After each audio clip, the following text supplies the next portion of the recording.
Hi, this is Richard Heath, your Language and Society instructor. Welcome to Language and Society. By now you should have contributed to the discussion forums found on Angel, one for defining language, the other for defining culture, and finally a forum about how language and society intersect. These forums were found on Angel, as I mentioned, which can be accessed either on the main page or under the Lessons tab. You will receive credit for your forum submissions based on instructions telling you how many sentences to write. This course counts as one of the arts and sciences core courses for diversity.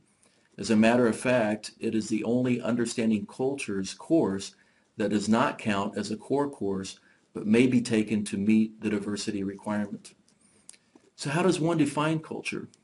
You may have heard of culture being defined by these three P's.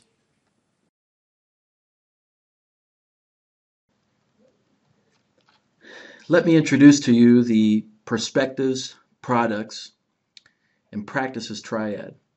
It's quite easy for many of us to think of culture as a very superficial thing, interpreting one's identity by using any or all of our five senses. Let's take, for example, a typical Costa Rican dish called gallo pinto. If I told you that gallo pinto is rice and black beans, how would you use your senses to describe this food as a cultural product? Would it smell familiar to you? Can you picture in your mind what this dish looks like? Can you imagine using your tactile sense or activate a memory of consuming something similar for touch and texture? Have you tasted a similar dish? Would Costa Rican rice and beans be equal in taste to Americanized rice and beans or those of the Southwest? These questions are product related. How do you prepare rice and beans in Costa Rica? What time of the day and how frequently is it consumed? What ingredients go into this dish? How much is a typical individual serving? The answers to these questions would address practices. Finally, why does the Tico eat this dish?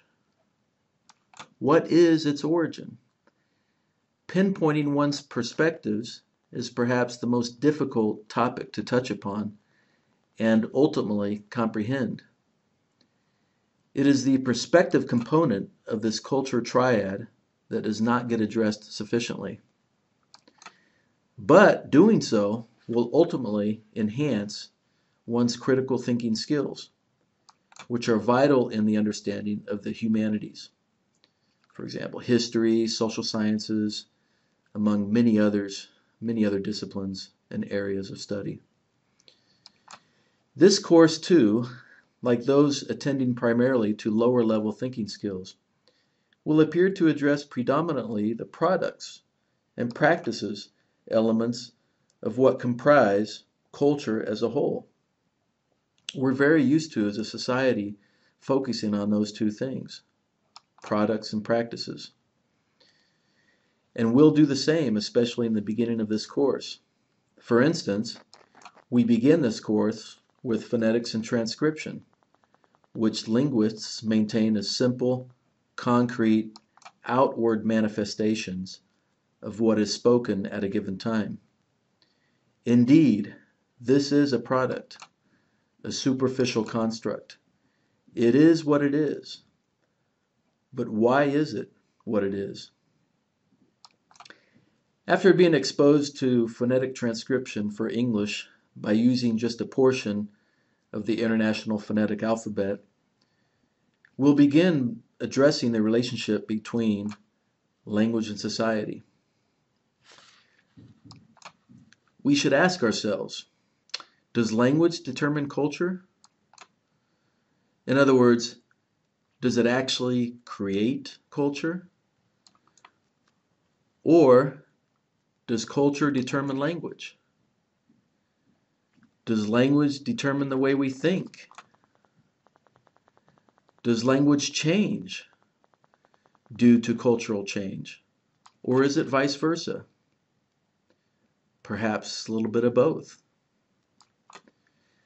By delving into the history of English, we'll look at how English has changed over time and some of the reasons for this diachronic or historical change.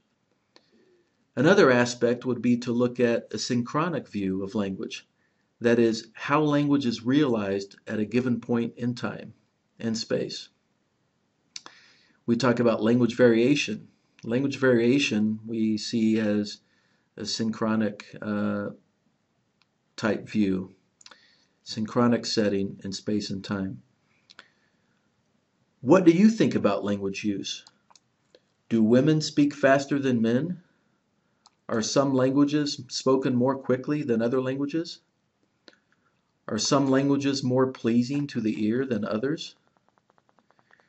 Within a given language, do some people have accents, but others do not? Are some languages more difficult to learn than others?